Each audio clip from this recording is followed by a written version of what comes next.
வணக்கம். முதல் பார்வை நிகழ்ச்சியில் உங்களை சந்திப்பதில் மகிழ்ச்சி. இன்றைய முதல் பார்வை நிகழ்ச்சியில் நம்முடைய முதல் பார்வை அரங்கிற்கு இன்றைய தினசரிகளில் வந்த முக்கிய செய்திகளை திறனாய்வு செய்வதற்காக பாரதிய ஜனதா கட்சியை சேர்ந்த ராகவன் அவர்களும் இந்திய கம்யூனிஸ்ட் கட்சியை சேர்ந்த சி மகேந்திரன் அவர்களும் நமது முதல் பார்வை அரங்கிற்கு வந்திருக்கிறார்கள். சி மகேந்திரன் அவர்கள் இன்னும் சில துளிகளில் நமது அரங்கிற்கு வர இருக்கிறார்கள். இவர்கள் இருவருடன் இணைந்துதான் நம்முடைய முதல் பார்வை நிகழ்ச்சி இன்று பயணிக்க இருக்கிறது.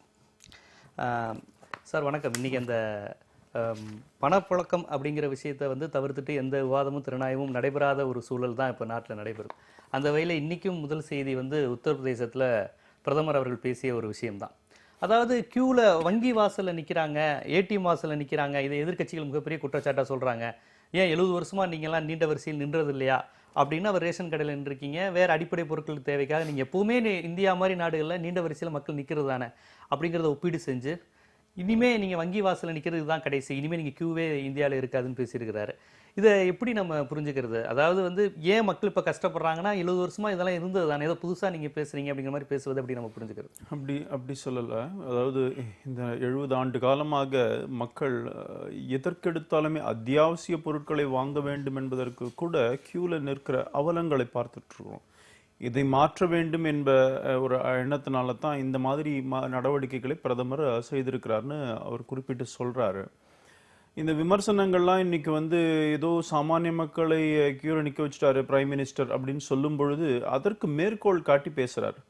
சாமானிய மக்களை அவங்களுடைய சாதாரண பிரச்சனைகளுக்கு கூட எவ்வளோ நீண்ட வரிசையில் இத்தனை ஆண்டு காலமாக மக்களை நிற்க வச்சிருக்கிறீங்க.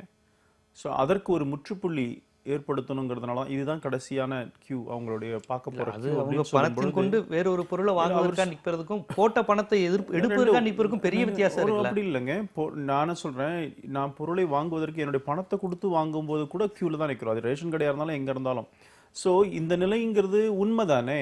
இப்போ பிரதமர் இன்னைக்கு அவங்களுடைய பணத்தை மாற்றிக்கொள்வதற்காக கியூல நிற்கிறாங்கன்னா இத்தனை ஆண்டு காலமாக அவங்க வீட்டில் போய் எல்லாத்தையும் கொடுத்தது போல அவர்களுடைய அத்தியாவசிய தேவைகள்லாம் கடந்த கால அரசுகள் பூர்த்தி செய்தது போல பேசுவதும் இன்னைக்கு இவங்க கியூவில் விட்டு நடுரோட்ல நிற்க வச்சிட்டார் பிரைம் மினிஸ்டர்னு பேசுறது எந்த விதத்துல நியாயம்? அதனால தான் சொல்றேன், கடந்த காலங்களில் இந்த நாட்டு மக்கள் எப்படி சாதாரண விஷயங்களுக்காக காத்திருக்கிற நிலைமையில ஏற்பட்டதுங்கிறதை மேற்கோள் காட்டுவது இது தவறான நியூஸ் கிடையாது. அவர் உண்மையை தானே சொல்லியிருக்கிறாரு.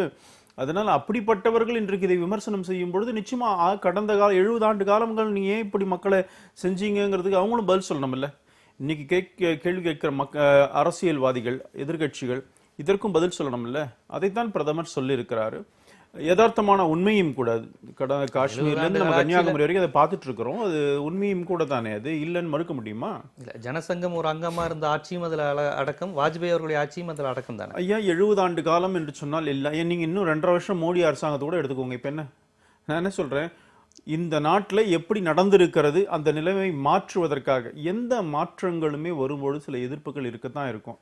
இந்த வாட்டி அந்த எதிர்ப்பு மக்களிடம் இருந்தில்ல, சில வெஸ்டட் இன்ட்ரெஸ்ட்லேருந்து தான் இருக்கு. மக்கள் எப்பவுமே மாற்றம் வரும்பொழுது மக்களும் கூட எதிர்ப்பார்கள். ஆனால் இந்த மக்கள் இன்றைக்கு ஆதரவு கொடுத்திருக்கிறார்கள். சில பேர் எதிர்கட்சிகளை போன்ற சில பேர் வெஸ்டட் இன்ட்ரெஸ்ட்ல இருக்கிறவங்க இதை எடுத்துருக்காங்க. அதான் மோடி எடுத்திருக்க இந்த நடைமுறை தான் மேற்கத்திய பாணிங்கிறது தான் உங்களுடைய வாதமா இருக்கு. புரியல. இந்திய அமைப்பு சேமிப்பு முறை இவர் கொண்டு வர சொல்லக்கூடிய அனைத்து விஷயமே இந்தியாவினுடைய மரபுக்கு எதிராக இருக்குங்கிறது தான் அவங்க வைக்கிற முக்கியமான வாதம். எப்படி சேமிப்புங்கிற அந்த அமைப்புல இருந்து இவர்கள் நுகர்வு கலாச்சாரத்தை நோக்கி தான் மறைமுகமா கொண்டு செல்கிறாருங்கிறாங்க. இந்திய பண்பாடுங்கிறதே சேமிப்பு மூலமா இல்லைங்கிறாங்க. இது நாங்க தாங்க சொல்லிட்டு இருக்கிறோம். அதை நுகர்வோர் கலாச்சாரத்தை நீங்க பேசுற விஷயத்துக்கே இது எதிராக இருக்குங்கிறதா. எப்படி சேமிப்பு எப்படி இன்னைக்கு கூட பிரதமர் என்ன சொல்லியிருக்கிறாரு, நீங்க இதுக்கு முன்னாடி ஜன்தன் யோஜனா அந்த இது வங்கி கணக்கு இல்லைன்னு சொன்னா எந்த அளவுக்கு மக்கள் அந்த பணத்தை எப்படி சேமிச்சு வச்சிருந்தாங்கன்னு இப்ப பாருங்க. பேங்க்ல கிட்டத்தட்ட 75,000. இப்ப அதுக்கு முன்னாடி பாத்தீங்கன்னா ஒரு 45,000 கோடி மக்கள் அவர்களுக்கு வர அந்த வருமானங்கள், அந்த சப்சிடிஸ் இதெல்லாம் வச்சுட்டு தானே இருந்தாங்க. அவங்க அதே சேமிப்புல வச்சுட்டு தானே இருந்தாங்க. சேமிப்பு இப்போ ஒரு லீகலைஸ்டு சேமிப்பா இருக்கு. ஒன்றும் தப்பு கிடையாது. அவங்களோட அக்கௌண்ட்ல அங்கே வச்சுக்கிறாங்க. என்ன தவறு இருக்க முடியும்? நீ உண்மையிலே ஒத்துக்கிறேன், இந்திய கலாச்சாரம், இந்தியாவுடைய பொருளாதாரம் ஓரளவுக்கு மீதி நாடுகள் எல்லாம் விழும் பொழுது இந்தியா காப்பாற்றப்பட்டதுக்கு காரணம் நம்ம நாட்டு மக்கள், குடும்ப வாழ்க்கை, அதனுடைய சேமிப்பு இதெல்லாம் தான் காரணம். அதுதான் நடந்திருக்கு. சேமிப்பு கூடாது யார் சொன்னாங்க? பிரைம் மினிஸ்டர் சொன்னாரு என்ன? உங்கள்ட்ட முன்வைக்கிறது இப்போ வந்து அவர் இந்த நீண்ட வரிசையில் மக்கள் நிற்பது இதுவே கடைசி முறைன்னு இருக்கார். இந்த வங்கிகள் வாசல்ல, ஏடிஎம் வாசல்ல மக்கள் நிற்பதை வந்து எதிர்க்கட்சிகள் அரசியல் செய்கிறாங்க, அதை விமர்சனமாக சொல்றாங்க. மக்கள் இதுதான் கடைசி, இந்திய நாட்டில் இனிமேல் யாருமே நீண்ட வரிசையில் நிற்க மாட்டாங்க. 70 வருடமா மக்கள் தங்களுடைய அடிப்படை பொருட்களுக்கு கூட எதற்கெடுத்தாலும் கியூல நிற்கிற கலாச்சாரம் இந்தியாவில் உருவாயிருக்கு. இதுக்கு யாருக்கு பதில் சொல்ல முடியும்? ஆனா நான் வந்து கடைசியா மக்களை நீண்ட வரிசையில் நிற்க வைக்கிறேன், இனிமே மக்கள் யாரும் எதற்காகவும் நீண்ட வரிசையில் நிற்க மாட்டாங்கன்னு பிரதமர் அவர் சொல்லியிருக்கிறார். நீங்க எப்படி பார்க்க? அது பிரதமர் சொன்னது சரி கிடையாது. ஏன் சரி கிடையாது அப்படின்னு கேட்டிங்கனாக்க, ஒரு வங்கி முறைகளை நீங்கள் மாற்ற வேண்டும் என்றால் இந்தியாவினுடைய அடிப்படை பொருளாதார ஸ்ட்ரக்சர் இருக்குல்ல, அதை பற்றி நம்ம யோசிக்கணும். இப்போ இன்றைக்கும் நீங்கள் போய் இந்தியாவில் எங்கெங்கெல்லாம் பேங்க் இருக்குது, எங்கே பேங்க் இல்லைங்கிற விவரத்தை நீங்கள் எடுத்து பார்த்தீங்க அப்படின்னு சொன்னாக்க, கிட்டத்தட்ட 90% அதிகமான இந்திய நிலப்பகுதிகளில், அது ரிசர்வ் பேங்க் அதை வெளியிட்டிருக்கிறாங்க, அங்கே வங்கி கிடையாது, ஒன்றும் கிடையாது. கிட்டத்தட்ட கிராமங்கள்னு பார்த்தீங்கன்னாக்க வந்து ஒரு 5.5 லட்சத்துக்கும் மேற்பட்ட கிராமங்களில் வந்து வங்கிகளோடு எந்த விதமான தொடர்பும் இல்லாமல் இருக்குது. இப்போ இவங்க சொல்லக்கூடிய கிரெடிட் கார்டு அல்லது மற்றது இதெல்லாம் நீங்கள் எடுத்து பார்த்தீங்கன்னா கூட 2% கூட அது வரல.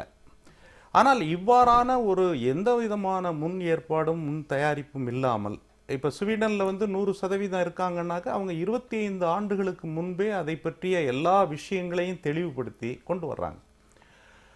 ஆனால் அந்த மாதிரியான ஏற்பாடுகள் எதுவுமே இல்லாமல், சுத்தமாக இல்லாமல் திடீர்னு செய்கிறதுனுடைய நோக்கம் என்ன அப்படிங்கிறது தான் ஒரு கேள்வியாக இருக்குது. அந்த கேள்விக்கு பதில் சொல்லாமல் இப்போ என்ன கூட சொல்லலாம், ஒரு தேச விரோதின்னு சொல்லலாம், அல்லது வந்து ஆன்டி நேஷன்னு சொல்லலாம்.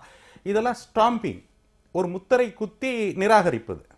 ஆனால் பொது தளத்தில் நின்று விவாதிப்பதற்கான ஒரு பதிலை தர வேண்டும் என்றால், இந்தியாவில் இருக்கக்கூடிய 113 கோடி மக்களுக்குமான ஒரு பண செலாவணியை இன்னைக்கு கொண்டு வந்திருக்கிற இந்த முறை கொண்டு வர முடியுமா அப்படிங்கிற ஒரு கேள்வி இருக்கு. அந்த கேள்விக்கு வந்து எது முடிவு பண்ணணும் அப்படின்னாக்க, நம்முடைய நாடாளுமன்றத்தினுடைய பொது நிலைமையில் இருக்கணும். இன்னைக்கு பாரதிய ஜனதா கட்சிக்கு அதிகம் இருக்கலாம், எதையும் நிராகரிக்கலாம். பாரதிய ஜனதா கட்சியே கூடி கூட வந்து நரேந்திர மோடிக்கு எல்லா விதமான அதிகாரங்களையும் கொடுக்கலாம். அது இன்னைக்கு இருக்கிற பவர். நாளைக்கு if the power is changed, அதிகாரம் நாளைக்கு மாறுகிற போது என்ன நிலைமை வரும் அப்படிங்கிறத பற்றி நம்ம பார்க்கணும். ஏன்னா ஆட்சியில் யார் வேணாலும் வரலாம், ஆனால் கவர்மெண்ட்டுங்கிற ஒன்று இருக்கணும். நான் இன்னொரு முக்கியமான ஒரு கேள்வி வந்து இதில் கேட்க விரும்புகிறது என்னன்னா, பாரதிய ஜனதா கட்சியினுடைய நண்பர்கள் ரொம்ப கோவப்பட்டே பேசுகிறாங்க. நான் அதை பற்றிலாம் கவலைப்படலை. ஆனால் நான் வந்து தேசத்தினுடைய நியாயங்களை எடுத்து சொல்ல விரும்புகிறேன்.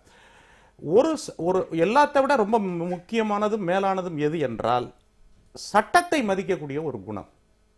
ஒரு சட்டத்தை மதிக்கக்கூடிய குணம் பாராளுமன்றத்துக்கும், அதே போல பாராளுமன்றத்தினுடைய விவாதங்கள் எதுவும் இல்லாமல், அதே ஏதோ ஒரு சின்ன ஒரு அமைச்சரோ முதலமைச்சரோ மற்றவர்களோ கூடி இப்படிப்பட்ட ஒரு நடைமுறை. இப்போ கடந்த காலத்தில் கூட 1978 1000 ரூபாய் நோட்டு ஒழிக்கப்பட்ட போது ஜனதா பீரியடில் அவர்கள் செய்த முறைங்கிறது சட்டத்துக்கு உட்பட்டிருந்தது.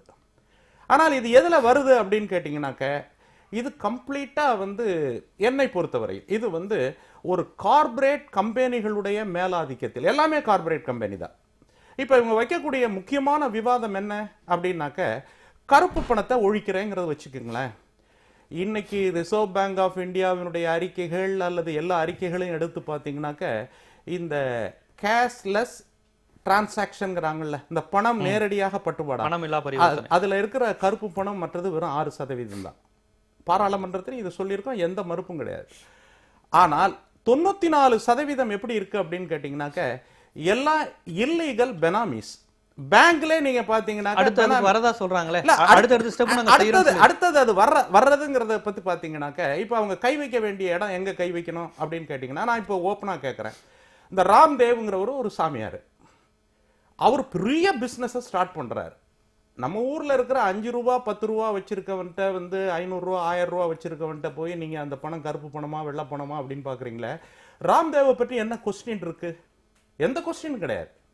அதே போல இன்னைக்கு இருக்கக்கூடிய நாங்க தர்றோம் தகவல், மல்டிநேஷனல் கார்பரேஷன்ஸ் உடைய இந்தியாவுடைய டிரான்சாக்ஷன்ல இவங்க காட்டக்கூடியது வந்து பேலன்ஸ் ஷீட் மட்டும் தான் காட்டுறாங்க. பேலன்ஸ் ஷீட் காட்டல, அதனுடைய பண விநியோக முறைகளை மட்டும் தான் காட்டுறாங்க. இன்னைக்கு கரப்ஷன் நீங்க பாத்தீங்கன்னாக்க, போலீஸ்காரன் வாங்குற கரப்ஷன் கம்மியா இருக்கு, ஆனால் இது வந்து 1 லட்சம் கோடி, 2 லட்சம் கோடி, 3 லட்சம் கோடி, அதை யாரும் மறுக்க முடியாது. மோடி உட்பட அவர்களுடைய எல்லாமே இதைத்தான் பேசுறாங்க. அதை பேசிக்கிட்டே அவங்கள பாதுகாக்கிற வேலை செய்யறாங்க. இது செய்வதில் ஒரு நோக்கம் இருக்குங்கிறீங்க அரசுக்கு? அடிப்படையான நோக்கம் மட்டுமல்ல, மிக மோசமான பல விஷயங்கள். இதில் நான் நோக்கத்துக்கு இன்னொரு விஷயம் ஒன்று சொல்கிறேன்.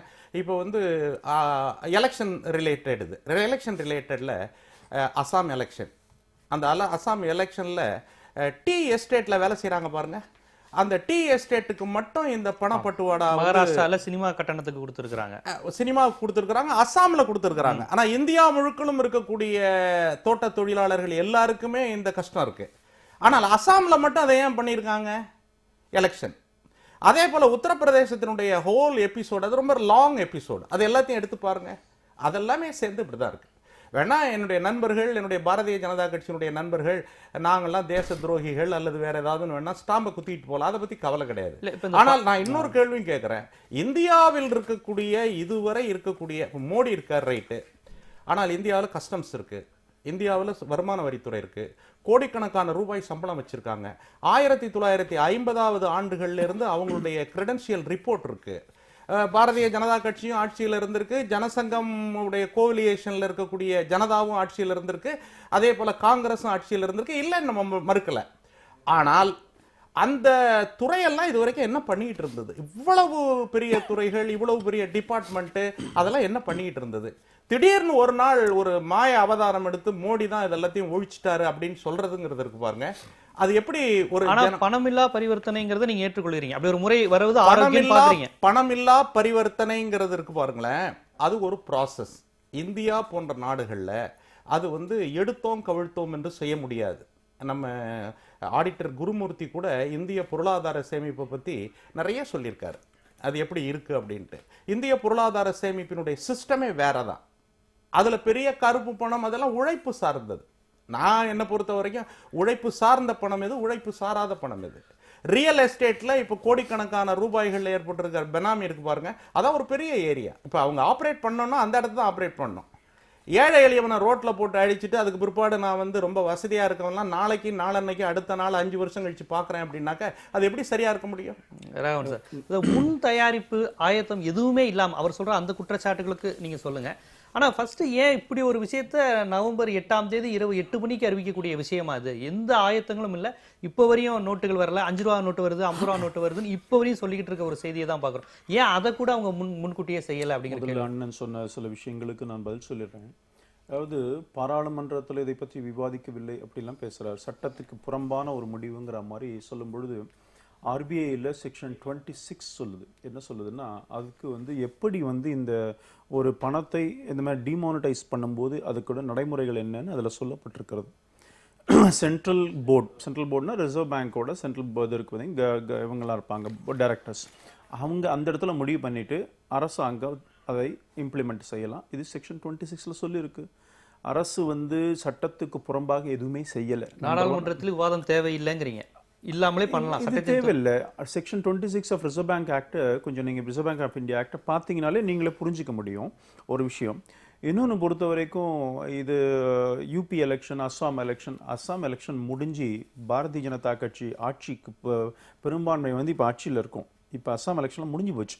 அதனால் நீங்கள் யூபி எலெக்ஷன் சொல்லுங்கள், அஸ்ஸாம் எலெக்ஷன். இப்போ யூபி எலெக்ஷனுக்காக தான் இதை பண்ணாங்கன்னு முதல்ல சொன்ன உடனே 2 நாளில் எதிர்கட்சிகளாக தான் சொன்னாங்க இது யூபி எலெக்ஷனுக்காக செய்யப்பட்டது. அப்போனா என்ன அர்த்தம்? ஒரு முடிவை அரசு எடுக்கிறதுன்னா அது பாப்புலிஸ்ட், இந்த முடிவு மக்கள் ஆதரவு இருக்கும் அப்படின்னு தானே அர்த்தம். அதுக்கு யூபி எலெக்ஷனை முன்னிறுத்துன்னு சொன்னால் நீங்கள் என்ன சொல்கிறீங்க? மக்கள்லாம் வெறுத்துருக்குறாங்க, மக்கள்லாம் அஜிடேட் ஆகிறாங்கன்னா இப்போ யூபி எலெக்ஷனில் பிஜேபி தோத்துடுன்னு அர்த்தம்.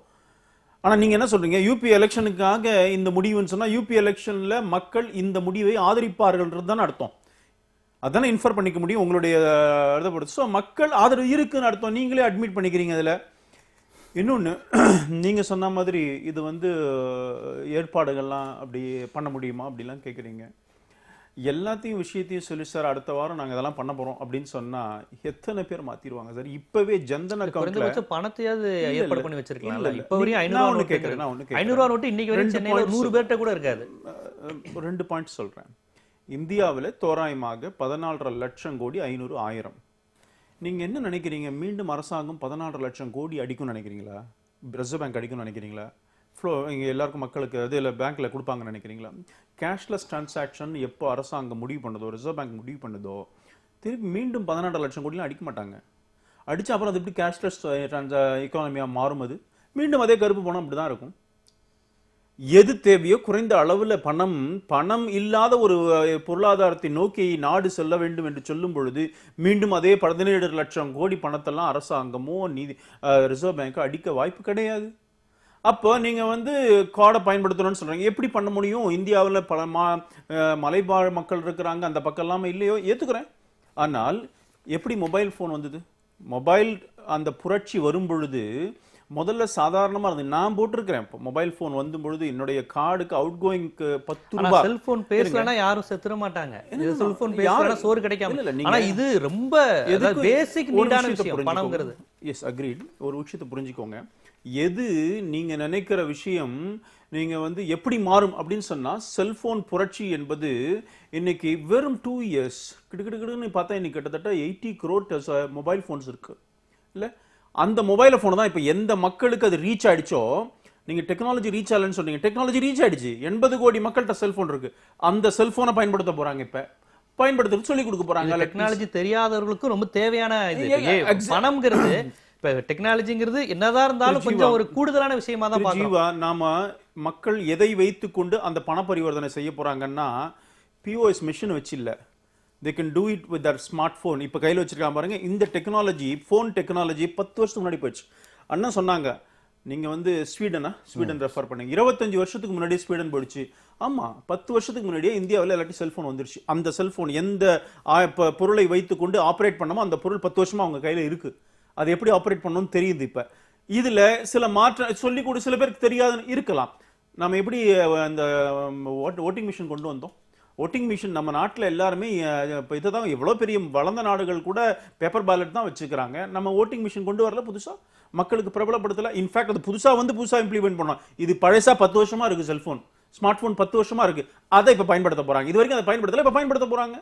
இதனால அவங்களுடைய நேரம் கம்மியா குறையும். ஒரு இடத்துக்கு போக வேண்டிய அவசியம் இருக்காது. அதனால பணம், நான் இங்கேருந்து ஒரு இடத்துக்கு பேங்க்குக்கு போயிட்டு வர்றதுக்கு 10 ரூபாய் ஆட்டோல ஆகுமோ, கார்ல போனா 500 ரூபாய் ஆகுமா தெரியாது. அதெல்லாம் இப்ப இருக்கும். வெறும் தட்டினாலே போயிடும். வாட்ஸ்அப் மெசேஜ் பிரதமரே அதை சொல்லி இருக்கிறார். ஒரு வாட்ஸ்அப் நம்ம அனுப்புறதுக்கு பழக்கப்பட்டிருக்கிறோம். அந்த வாட்ஸ்அப் போற அந்த நேரத்தோட கம்மியா நீங்க டிரான்சாக்ட் பண்ண முடியும். ஸோ அதனால 10 ஆண்டு காலமாக அவர்கள் கையில என்ன இருக்கிறதோ அதை வைத்து கொண்டுதான் இன்றைக்கு ஆபரேட் பண்ண போறாங்க. அதனால புதுசாக இப்ப ஒன்றும் செய்ய போறது இல்லை. எஜுகேட் பண்றதுக்கு போதுமான டைம் இருக்குங்கறீங்க நீங்க? சஃபிஷியன்ட் டைம் இல்ல. எஜுகேட்டட் ஆல்ரெடி நல்லாவே எஜுகேட் ஆயிருக்கிறாங்க. இந்த விஷயத்தை மாத்திரம் வேணா நீங்க சொன்ன மாதிரி சொல்லி கொடுக்கலாம், தப்பு கிடையாது. சொல்லி கொடுத்தா மக்கள் புரிந்து கொள்வார்கள், ஈஸியா புரிந்து கொள்வார்கள் என்பதுக்கு உதாரணம் ஓட்டிங் மிஷின். அவங்களுக்குலாம் கிராமத்து மக்கள் இதே நீங்க சொல்ற மலைவாழ் மக்கள்லாம் தான் நம்ம பயன்படுத்துறாங்க. இப்ப எந்த இடத்துல பேலட் வச்சு பண்றோம்? நம்ம எங்கேயுமே செய்யறது இல்லை. நீங்க சொல்ற அத்தனை மலைவாழ் பகுதிகளிலும் கூட இந்த ஓட்டிங் மிஷின் தான் போயிட்டு இருக்குது. அதனால மக்களுக்கு அதெல்லாம் புரிஞ்சுப்பாங்க. இன்னொன்னுங்க, ஒரு மாற்றம் என்று வரும் பொழுது இந்த மாதிரி இது பிரதமரே சொல்லியிருக்கிறார், சில சிரமங்கள் ஏற்படும், இல்லைன்னு சொல்லல. 50 நாட்கள் எனக்கு வாய்ப்பு கொடுங்கள், முடிச்சுட்டு போறோம். நான் என்ன சொல்றேன், வேற ஒரு கட்சி இதை சொல்லும் பொழுது எதிர்க்கும் பொழுது என்னால் புரிந்து கொள்ள முடிகிறது. இன்றைக்கு சாமானியங்களுக்காக போராடுகின்றதாக சொல்லுகின்ற கம்யூனிஸ்ட் இயக்கங்கள் இதை எதுக்கு எதிர்க்கிறாங்களே எனக்கு புரியல.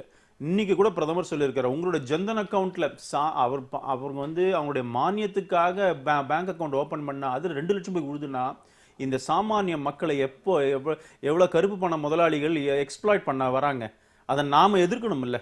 அவங்கள மாட்டி விடுற எண்ணம் தானே அந்த அக்கௌண்ட்ல போய் 2 லட்சம் போடுறது. இப்ப பிரைம் மினிஸ்டர் சொல்ற அந்த 2 லட்சம் நீ கொடுக்காத, உன் அக்கௌண்ட்ல கொடுத்து உன்னை ஏமாற்றுவதற்காக, கருப்பை வெள்ளையா மாற்றுவதற்கு உன்னை பயன்படுத்துகிறார் என்று சொன்னால், உங்களை பயன்படுத்துகிறார் என்று சொன்னால் நீங்கள் அதற்கு இடம் கொடுக்காதீர்கள். உங்களுக்கு யாராவது மிரட்டினா எனக்கு லெட்டர் போடுங்கன்னு சொல்லியிருக்கிறார்.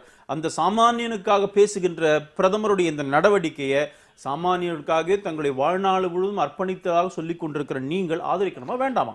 ஒரு பிரதமர் அவர்கள் இப்ப சார் சொன்னதுல இருந்து எடுத்துக்கிட்டோம்னா அவர் அதான் சொல்லியிருக்காரு. அதான் அவர் இன்னும் ஒரு படி மேல சொல்லியிருக்காரு, பிச்சைக்காரர்களுக்கு கூட இப்ப பணத்தை பணம் இல்லாம மாற்ற முடியுங்கிற மாதிரியான விஷயங்கள் அப்படி சொல்லல. ஒரு ஏதோ வாட்ஸ்அப் மெசேஜ் எந்த அளவுக்கு மக்கள்கிட்ட புழக்கம் ஆயிருச்சு அப்படிங்கிற அந்த தொனியில அவர் சொல்லியிருக்கிறார். அதாவது அந்த மக்களுக்கே அந்த குறியீடு இருக்கிறதுலே சாமானிய மக்கள்கிட்டே போய் சேர்ந்துருச்சே, ஆனா இன்னும் மக்கள் அப்டேட் ஆகல, இன்னும் தொழில்நுட்ப அறிவு வரலைங்கிற மாதிரி ஏன் தொடர்ந்து எதிர்க்கட்சிகள் பரப்புரை செய்யறாங்கிற நோக்கத்துல அவர் அந்த கேள்வியை கேட்டிருக்கிறார். இப்போ இந்த மாதிரியான உலகத்துக்குள்ள வருவதில் என்ன சிக்கல் நினைக்கிறீங்க? ஆன்லைன்ல புக் பண்றதுலயும் நேரம் மிச்சம், தியேட்டர்ல போய் நிக்க வேண்டியதில்லை, ஒரு இடத்துல போய் நிக்க வேண்டியதில்லை. இந்த மாதிரியான உலகத்துக்குள்ள வர்றதுல என்ன பிரச்சனை? தொழில்நுட்ப அறிவு பிரச்சனையா, இல்ல வேறு சில அரசியல் உங்களுக்கு பிரச்சனையா இருக்கா? அரசியல் பிரச்சனை கிடையாது. எதிர்காலத்துல வந்து ஒரு கேஷ்லெஸ் டிரான்சாக்ஷன் வரணும் அப்படிங்கிற கருத்து இருக்கு பாருங்க. அந்த கருத்துலையும் எங்களுக்கு கருத்து வேறுபாடு கிடையாது. ஒரு சமூக மாற்றங்கள் இது எல்லாத்தையும் நம்ம அக்ரி பண்ணி தான் தீரணும். இதில் வந்து என்னன்னு கேட்டிங்கன்னா, எங்களை பொறுத்த வரைக்கும் ஒரு பாரதிய ஜனதா கட்சியினுடைய நண்பர்கள் கேட்கக்கூடிய முக்கியமான கேள்விகளில் ரொம்ப பிரதானமானது. ஒரு கம்யூனிஸ்ட் கட்சி போன்றவர்கள், உழைக்கிற மக்கள், சாதாரண மக்கள், கருப்பு பணத்துக்கு எதிராக இருக்கிறவங்க, இந்த விஷயத்தை ஏன் இவ்வளவு கடுமையாக நீங்கள் எதுக்குறீங்க அப்படிங்கிற ஒரு கேள்வி கேட்குறாங்க. அந்த கேள்விக்கான எங்களுடைய பதில் வந்து ரொம்ப தெளிவாக இருக்குது. என்ன அப்படின்னாக்க, கருப்பு பணம் அல்லது கருப்பு டிரான்சாக்ஷன்ங்கிறது 70% மேல் கருப்பு பணம் தான் இந்தியாவில். ஆனால் அந்த 70% கருப்பு பணத்தில் 6% மட்டும்தான் நீங்கள் சொல்லக்கூடிய இந்த பணம், கவுண்டர் ஃபிட்டு, அது இது இதில் எல்லாத்துலேயுமே சேர்ந்து இருக்கிறது வந்து கிட்டத்தட்ட வந்து ஒரு 6% மட்டும்தான். மீதமுள்ள இந்த 70% கருப்பு பணம் எங்கே இருக்கு, அது எப்படி டிரான்சாக்ஷன் ஆகுது அப்படின்னு பார்த்தீங்கன்னாக்க, அந்த இடம்ங்கிறது ரொம்ப சிக்கலான இடம். இப்போ உலகத்தில் வளர்ச்சி அடைந்த நாடுகளில் அவன் என்ன பண்ணுறான்னு கேட்டிங்கனாக்க, லாபி பண்ணுறதுக்கே கிட்டத்தட்ட வந்து தன்னுடைய பட்ஜெட்டில் 3%, 5%, 10% அப்படின்னு சொல்லிட்டு பட்ஜெட்லேயே ஒதுக்குறான் ரொம்ப வளர்ச்சி அடைந்த நாடுகள். அந்த பணம் என்ன அப்படின்னாக்க, அது வந்து கரப்ஷன், அதுதான் கருப்பு பணம். இப்போ நீங்கள் வந்து இந்த கார்பரேட் செக்டாருடைய ஹோல் ஃபங்க்ஷன், இந்தியாவினுடைய எல்லா ஃபங்க்ஷனையும் நீங்கள் எடுத்து பார்த்தீங்க அப்படின்னாக்க, அதில் வந்து அதனுடைய பேலன்ஸ் ஷீட்டு, அதனுடைய வருமானங்கள் இதெல்லாம் எடுத்து பார்த்தீங்கன்னாக்க, அதில் இருக்கக்கூடிய இடைத்தரகர்கள், அந்த இடைத்தரகர்களுக்கு எப்படி பணம் போய் சேருது, எல்லா விஷயங்களும் நான் எல்லா விஷயங்களும் என்னன்னு கேட்டிங்கனாக்க, ஒரு ஓப்பன் டிஸ்கஷன், ரொம்ப சிம்பிளான முறையில் அவங்க வந்து எளிமைப்படுத்தப்பட்ட பதத்தில் மதிப்பிற்குரிய இந்தியாவினுடைய பிரதம மந்திரி நரேந்திர மோடி அவர்களால் எல்லா விஷயங்களையும் ரொம்ப எளிமைப்படுத்துகிறாங்க. பாரதிய ஜனதா கட்சியும் எளிமைப்படுத்துகிறாங்க. நான் கேட்குறேன், ஓட்டு போடுற மிஷினும் கோடிக்கணக்கான மக்கள் அன்றாடம் கடைகளுக்கு போகிறது, கிட்டத்தட்ட ஒரு 5 கோடி 1000 கோடி, கிட்டத்தட்ட 11 கோடிக்கு மேற்பட்ட கடைகள், சில்லறை வர்த்தகம், அப்புறம் வந்து வங்கி, இதுவும் ஒன்று தானா? அதை நீங்கள் பண்ண முடியுமா? ஸ்மார்ட் ஃபோன் இருக்கு. ஸ்மார்ட் போனை வந்து இன்னைக்கும் வந்து இந்த ஃபோன் வந்து யாராவது ஒரு ஒரு ஒரு கிராமத்தில் இருக்கக்கூடிய சாதாரண கிராம மக்கள் கையில் வச்சிருக்கிற ஃபோன் இருக்கு பாருங்க, அந்த ஃபோன் ஏதாவது ஒரு பழைய ஃபோன் ஏதோ ஒன்று வாங்கி வச்சிருக்கிறாங்க. அவங்களுக்கு அதை வந்து எப்படி முடக்கிறது, என்ன செய்யறது அப்படின்னு தெரியாது. இப்போ சப்போஸ் நீங்கள் அது மூலம் பண்ணுறீங்கன்னாக்க, ஏழை மக்களுடைய பணத்தை தண்ணி போடுறவனே அவனுடைய மகன்லாம் எடுத்து விவரம் தெரிஞ்சவன் எல்லாத்தையும் தப்பா பயன்படுத்தி ரூபாய் அப்படியே எடுத்துட்டு போயிடுவான். அதாவது ஒரு நாட்டினுடைய பிரதம மந்திரி கடையனுக்கும் கடை தேற்றம்னு பேரு. நீங்கள் வந்து உங்களுடைய பணிகளை துவங்குகிற போது கார்பரேட் நலன்ல இருந்து ஆதரிக்க கூடாது. அது உங்களுடைய தோக்கம் எங்க இருக்குனாக்க கார்பரேட் நலன்ல இருந்து. இந்த முடிவுனால் இந்த 6 விழுக்காடு பணம் முடக்கப்படுது இல்லைங்களா, கருப்பு பணம். அதனால வரி விதிப்பு குறைவு, வேலை வாய்ப்பு, வேறு சில விஷயங்கள் ஒட்டுமொத்த வளர்ச்சி வளருமா வளராதா? இல்ல, இந்த திட்டத்தினால வந்து நான் சொல்றது வந்து ஒட்டுமொத்தமான கருப்பு பணம்னு ஒரு ஃபேக்டர் எடுத்துக்கோங்களேன். அந்த கருப்பு பணம்ங்கிறதுல ஒரு சிறிய பகுதி தான் இந்த பணம் பட்டுவாடா சம்பந்தப்பட்ட இடத்தில் நடக்கக்கூடிய கருப்பு பணம். மேற பெரிய அளவிலான கருப்பு பணங்கள் எப்படி இருக்கு அப்படின்னு கேட்டீங்கன்னாக்க, ரியல் எஸ்டேட்னுடைய ரியல் டிரான்சாக்ஷன் மற்றதுல இருக்கு. இப்ப நான் மோடி சொல்றதையோ அல்லது வந்து பாரதிய ஜனதா கட்சியினுடைய நண்பர்கள் சொல்றதையோ மறுக்கல, நாளைக்கு அவங்க செய்யலாம். என்னுடைய கேள்வி என்னன்னா, நீங்க முதல்ல எடுக்க வேண்டிய இடம் ஏழைகள் அல்ல. ஏழைகளை கொண்டு போய் அங்க நிறுத்தி போய் வந்து கஷ்டப்படுத்துற அந்த நிலையை கடைசியில் எடுத்துருக்கலாம். முதல்ல நீங்க என்ன பண்ணிருக்கணும், இந்தியாவில் இருக்கக்கூடிய, இப்ப இந்தியாவில் சில அமைப்புகள் சிலது வந்து செய்யக்கூடிய விஷயங்கள் நிறைய சந்தேகங்கள் இருக்கு. அதுலதான் வந்து ஒரு ஆள், ஏன்னா பணப்புழக்கம் என்பது சாதாரண ஏழை ஜனங்களிடம் இருக்கக்கூடிய பணப்புழக்கத்தை விட 80% பணப்புழக்கம் என்பது உயர் மட்டங்களில் இருக்கக்கூடிய கார்பரேட் கம்பெனிகள் மற்றவங்க கையில தான் அது இருக்குது. பணம் யாரு இதுக்கெல்லாம், தேர்தலுக்கு யாரு பணம் ஃபைனான்ஸ் பண்றாங்கனாக்க அவங்க தான் ஃபைனான்ஸ் பண்றாங்க. இந்த நடவடிக்கை அப்படிங்கிறது, அதாவது மோடி அவர்கள் எடுத்து வருகின்ற இந்த ரூபாய் நோட்டு குறித்த விஷயங்கள் அனைத்துமே வந்து கருப்பு பண ஒழிப்புக்கு எந்த விதத்திலையும் உதவுற மாதிரி தெரியல. முழுக்க முழுக்க பெருநிறுவனங்களுக்கு சார்பான ஒரு விஷயம் தான். அதன் அடிப்படையில் தான் அந்த ஆன்லைன் பரிவர்த்தனை இதெல்லாம் ஊக்குவிக்கிற விஷயங்கிறது தான் அவர்களுடைய தொடர்ச்சியான குற்றச்சாட்டாக இருக்கு. எஸ், குற்றச்சாட்டு இருக்கலாம். பட் இன்னைக்கு இந்த ஜன்தன் திட்டத்தில் இருந்த பேங்க் அக்கௌண்ட்ல வந்து இந்த அளவுக்கு இத்தனை 1000 கோடிகள் பணம் வந்ததே எதனால வந்தது? கருப்பு பணம் வச்சிருக்கிறவங்க அவங்க வந்து வெளியில கொண்டு வர மாட்டாங்க, இல்லாட்டி அதை ஈஸியா மாத்திடுவாங்கன்னு சொன்னா அதை செஞ்சிருக்க போறாங்க. சாமானிய மக்களை ஏமாற்றும் விதத்துல அத்தனை கோடி அக்கௌண்ட்ல எப்படிங்க இத்தனை லட்சம் போடுறாங்க, இத்தனை கோடி பணம் வந்திருக்குது. ஸோ இது வந்து அவங்களுக்கு வேற வழி இல்லைங்கிற மாதிரி இந்த சாமானிய மக்களை பயன்படுத்துறதுக்கு முயற்சி பண்றாங்க. அதுதான் அது காட்டுது. அதோட அந்த 75,000 crore இப்போ வந்திருக்குன்னு சொன்னாலே அது. இன்னொரு விஷயம், இன்னைக்கு சாமானிய மக்களை பற்றி பேசுகின்ற அத்தனை பேருமே இன்க்ளூடிங் பிரைம் மினிஸ்டரா இருந்த மன்மோகன் சிங் அவர்கள் பாராளுமன்றத்தில் பேசும்பொழுது கூட பல மக்களுக்கு பேங்க் அக்கௌண்ட்டே கிடையாதுன்னு பேசினார். இதுக்கெல்லாம் அவர் தான் அதை பற்றி வெக்கப்பட்டிருக்கணும். ஏன்னா இந்த நாட்டினுடைய சீஃப் எக்கனாமிக் அட்வைசராக இருந்த மன்மோகன் சிங், இந்த நாட்டுடைய கவர்னர், ரிசர்வ் பேங்க் கவர்னராக இருந்த மன்மோகன் சிங், இந்த நாட்டுடைய ஃபைனான்ஸ் மினிஸ்டராக இருந்த மன்மோகன் சிங், இந்த நாட்டுடைய பிரதமராக 10 ஆண்டு காலம் இருந்த மன்மோகன் சிங், கிட்டத்தட்ட அவருடைய வாழ்க்கையில 30-35 ஆண்டு காலம் அரசாங்கத்தினுடைய ஃபைனான்ஸ் மினிஸ்டர் உயர்ந்தபட்ச பொறுப்புல இருந்த அவரு அக்கௌண்ட்டே யாருக்கும் இல்லை அப்படின்னு பேசுவது நீங்க எந்த அளவுக்கு வேலை செஞ்சிருக்கீங்கன்னு ஆகுது. இந்த 2.5 வருஷத்துல ஜன்தன் அக்கௌண்ட்ல 22 கோடி, இப்ப நீங்க 26 கோடி, இப்ப 26 கோடி பேருக்கு அக்கௌண்ட் ஓபன் பண்ணிருக்கோம். சாமானிய மக்கள் வங்கிகளுடைய வாசலிலே கூட போக முடியாம பண்ணிட்டு இன்னைக்கு இப்படி பேசினா நியாயமா? இதை அப்ப நீங்க அந்த புள்ளியில இருந்து தான் தொடங்கணும். அப்ப உங்களுடைய வேலையை வந்து நீங்க அந்த புள்ளியில இருந்து தான் தொடங்கணும். வேற என்ன பண்ணணும்? இப்ப 26 கோடி எப்படி வந்தது? ஜன்தன் அக்கௌண்ட் ஆரம்பிச்சு எங்க கவர்மெண்ட்லங்க, மோடி அரசாங்களுடைய கவர்மெண்ட் 2 வருஷத்துல 26 கோடி அக்கௌண்ட் ஆரம்பிச்சிருக்கிறோம். சாமானிய மக்களும் கூட இன்னைக்கு பேங்க் வாசல்ல போக முடியும். இன்னொன்னு அண்ணா சொல்றாங்க, நீங்க வந்து கருப்பு பணத்தை வச்சுட்டு என்ன அதுக்கப்புறம் ரியல் எஸ்டேட், அதுதான் சொல்லியிருக்கிறோம். கோல்டுல பிரதமர் வந்து ஒவ்வொன்றையும் அனௌன்ஸ் பண்ணிட்டு செஞ்சிருக்கிறார். நீங்க கூட கேட்டீங்க என்ன திடீர்னு பண்ணிட்டாங்க? அப்படி பண்ணல. பாகிஸ்தானோட இருந்த சர்ஜிக்கல் ஸ்ட்ரைக்குன்னு சொல்லும்போது அஃப்கோர்ஸ் அதுல அவங்களுக்கு கருத்து வேறுபாடு இருக்கட்டும், அது நடக்கவே இல்லைன்னு சொல்லிக்கிறோம், அதெல்லாம் சொல்லட்டும். அரசாங்கம் சொன்னது, ராணுவம் சொன்னது சர்ஜிக்கல் ஸ்ட்ரைக். அந்த சர்ஜிக்கல் ஸ்ட்ரைக்கை பத்தி ஒரு இடத்துல பேசும்போது பிரதமர் சொன்னார், அடுத்ததாக இந்தியாவிலே இருக்கிற கருப்பு பணத்தின் மீது சர்ஜிக்கல் ஸ்ட்ரைக் இருக்கும் சொன்னார். செப்டம்பர் 3ஆம் தேதி நீங்க வந்து 30ஆம் தேதி செப்டம்பருக்குள்ள பணத்தெல்லாம், கருப்பு பணம் இதெல்லாம் வந்து அந்த வாலண்டியர் டிஸ்க்ளோசர் ஸ்கீம்ல வந்துருங்க, இல்லாட்டி அதுக்கப்புறம் நான் எடுக்க போற நடவடிக்கைகள் என்ன குற்றம் சொல்லாதீங்க அப்படின்னு பிரதமர் சொல்லியிருக்கிறார். நீங்க கூட ரெஃபர் பண்ணிக்கலாம். செப்டம்பர் 3 ஒரு மீட்டிங்ல பேசும்போது சொல்லியிருக்கிறார். சொல்லிவிட்டு செஞ்சிருக்கிறார். இப்ப சொல்லிவிட்டு செய்யறாரு. ஆட்சிக்கு வந்ததுல இருந்து சொல்றாங்க, குழு அமைத்தாங்க, அதை நான் மறுக்கல. அதை எடுத்த விதமும் யாரிடமிருந்து ஆரம்பிக்கிறாங்க, இது யாரை பாதிச்சிருக்கு, யாரை பாதிக்கவே பாதிக்காது அப்படிங்கிற விஷயங்களை தான் அவங்க சொல்றாங்க. ஜீவா ஒண்ணு சொல்லுங்க, ரேஷன் அட்டையில வெள்ளைக்காடு, பச்சை, இந்த கார்டெல்லாம் இருக்குது. மாச வருமானம் 3000 ரூபாய் இருந்தா அரிசி வாங்கிக்கலாம், அது வாங்கிக்கலாம், எல்லாத்தையும் வாங்கிக்கலாம். அப்ப மாதம் 3000 ரூபாய் இருக்கிறவங்க அவங்க பாட்டுக்கு தைரியமா பேங்க் வாசல் இருந்து, அதான் பிரைம் மினிஸ்டர் சொல்லிருக்காரு, அவங்க மறைந்து கொண்டு இல்ல, தைரியமா வாசல் இருந்து பேங்க் வாசல்ல போய் பேங்க்ல போய் போட்டு போறாங்க. அவங்க கிட்ட இருந்த 3000மோ 4000மோ என்னவோ பணத்தை. சில பேர் கூட கேட்கறாங்க, அவர் வந்தாரா, இவர் வந்தாரா, அம்பானி வந்தாரா, அத்வானி வந்தாரா, அதானி வந்தாரான்னு இதெல்லாம் பேசிட்டு இருக்காங்க. எப்படி வருவாங்க? யாருக்கிட்ட கருப்பு பணம் இருக்கோ நிச்சயமாக நம்மை போல தைரியமா பேங்க்ல போய் நிக்கவே முடியாது. நீங்க அவங்க வந்து மாத்த மாட்டாங்க. எப்படி மாத்த முடியும்? கருப்பு பணம் இருக்கும், எப்படி தைரியமா பேங்க் உள்ள வர முடியும்? நாம போறோம், சாமானிய மக்கள் போறாங்க, தைரியமா போக முடியும். ஏன்னா அவங்க கிட்ட இல்ல கருப்பு பணம், தன்னுடைய இருக்கிற கையிருப்பை மாத்திட்டு வராங்க. அந்த துணிவு கருப்பு பணம் இருக்கவே முடியாது. அதனால அவங்க வரவே மாட்டாங்க. நீங்க யாரெல்லாம் கருப்பு பணம் வச்சு நீங்க நினைச்சிருக்கிறீங்களோ அவங்களாம் வருவாங்கன்னா வர மாட்டாங்க. ஒண்ணு. இன்னொரு விஷயம், நான் என்ன சொல்றேன், அடுத்த முறை வந்து நீங்க வந்து அந்த பினாமி டிரான்சாக்ஷன்ல அரசாங்கம் நடவடிக்கை எடுக்க போகுதுன்னு பிரதமர் சொல்லி இருக்கிறார். இன்னைக்கு நீங்க ஆதரிக்கல, அட்லீஸ்ட் அதையாவது ஆதரிங்க. அப்போவாவது கம்யூனிஸ்ட் சகோதரர்கள் அதை ஆதரிக்கணும். அதே மாதிரி கடையனையும் கடை தேற்றுதல், நல்ல வார்த்தை. அது பாரதிய ஜனதா கட்சி சித்தாந்தத்தை எங்களுக்கு கொடுத்த தீனதயாள் உபாத்யாயா கொடுத்த வார்த்தை.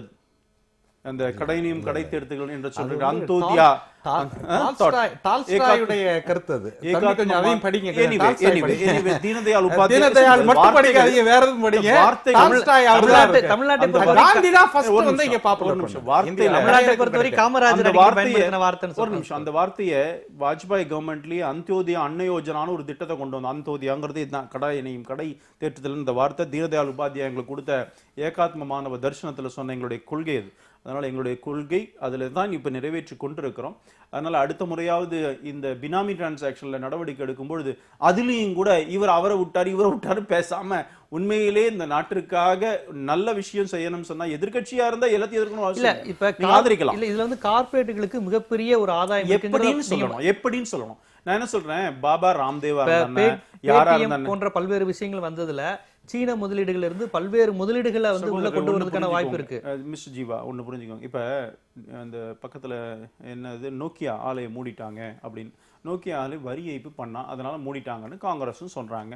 இப்போ நீங்க தரங்கன்னு சொன்னா அவன் பணம் தரல, மூடுங்கன்னு சொன்னா அங்க இருக்கிற தொழிலாளர்கள் நடுத்தூர் நிக்க வைக்கிறாங்க. இத்தனை பேருக்கு வேலை போச்சுன்னு பேசினவங்க இவங்களதான். 2000-3000 பேருக்கு வேலை போயிடுச்சுன்னு பேசுறாங்க, உண்மை. ஆனா அது ஏன் போச்சுன்னா அவன் வரி ஏய்ப்பு பண்ணியிருக்கிறான். அந்த வரி ஏய்ப்பு பிடிக்கிறதா வேணாமா? 2 பாயிண்ட் இருக்குது. நீங்க வந்து இதேதான் பிரச்சனையே கூட அது போன்ற நிறுவனங்களுக்கு அதிகமா வாய்ப்பு You're தராங்க. wrong.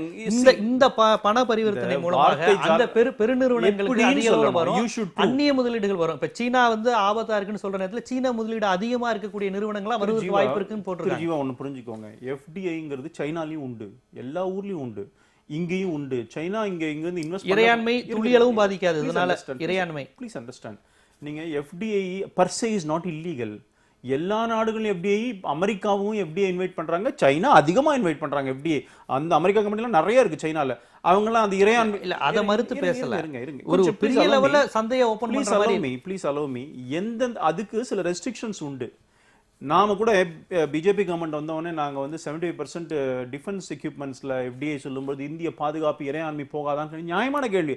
ஆனா இந்தியா தன்னுடைய ராணுவத்திலிருந்து தளவாடங்கள் இறக்குமதி செய்து மேக்சிமம் ரஷ்யா 70% இந்திய ராணுவ தளவாடங்களும் இறக்குமதி தான் பண்றோம். நீங்க F-16 ஃபிளைட் ஜெட் இருக்க வாங்கினோம், நம்ம இந்தியா வாங்கினா அமெரிக்கால இருந்து வாங்கினோம்னா அவன் பாகிஸ்தானுக்கு அது விற்கிறான். அதனுடைய அந்த தொழில்நுட்பம் பாகிஸ்தான்காரனுக்கும் தெரியும், இந்தியாக்காரனுக்கும் தெரியும். நாம வாங்குற இந்த 70%ல 90% ரஷ்யால இருந்து இம்போர்ட் பண்றோம். இப்ப நம்ம நாட்டிலேயே அதை தொடங்கும் பொழுது அந்த நோ ஹவ் டெக்னாலஜி டிரான்ஸ்ஃபர் ஃபுல்லா நமக்கு வரும்பொழுது நமக்கு நல்லது தானே. FDI சம் கேப்ஸ் இருக்கும். FDI என்னென்ன இடத்துலலாம் FDI வரலாம், ரீட்டைல் மார்க்கெட்ல FDI வரக்கூடாதுன்னு பிஜேபி கவர்மெண்ட் சொன்னோம், பார்லிமெண்ட்ல அதை அப்போஸ் பண்ணோம். அஃப்கோர்ஸ் காங்கிரஸ் அதை சப்போர்ட் பண்ணாங்க, திமுக சப்போர்ட் பண்ணாங்க. அதெல்லாம் இருக்கு.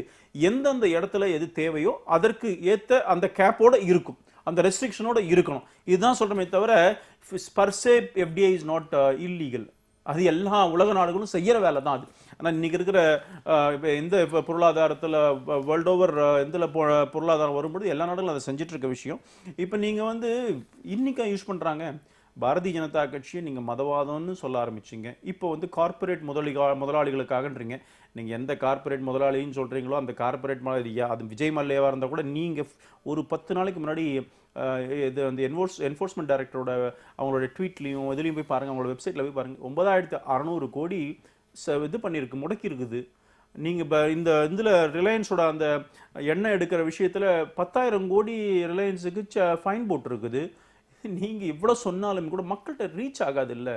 இன்னைக்கு மக்கள் அந்த நிலக்கரி சுரங்க ஊழல் அதுக்கப்புறம் அந்த ஏலத்திலையும் இருக்கட்டும், அதே மாதிரி 2G ஏலத்திலையும் இருக்கட்டும், நாம ஏலம் விட்டு நாட்டுடைய கஜானாவை நிரப்பி கொண்டிருக்கிறோம். அவர்கள் ஏலம் இல்லாமல் வெறுமையே கொடுத்தவங்க, அதுக்கு ஆதரவு கொடுத்தவங்கலாம் இவங்களும் தானே, இவங்க ஆட்சியெல்லாம் சப்போர்ட் பண்ணவங்க தானே. எல்லா தரப்பின் மீதுமான ஒரு துல்லிய தாக்குதல் தான் அப்படிங்கிற வாதத்தை அவர் முன்வைக்கிறார். அது என்னன்னு கேட்டிங்கனாக்க ஆர்கியூமெண்ட்டில் புள்ளி விவரங்கள் மற்றதெல்லாம் நிறைய சொல்லலாம். ஒரு பொருளாதாரத்தினுடைய மையம் என்பது வந்து நீங்கள் பார்த்தீங்கன்னாக்க பொருளாதாரத்தை பற்றி எப்படி பார்க்குறோங்கிறது தான் ரொம்ப முக்கியமானது.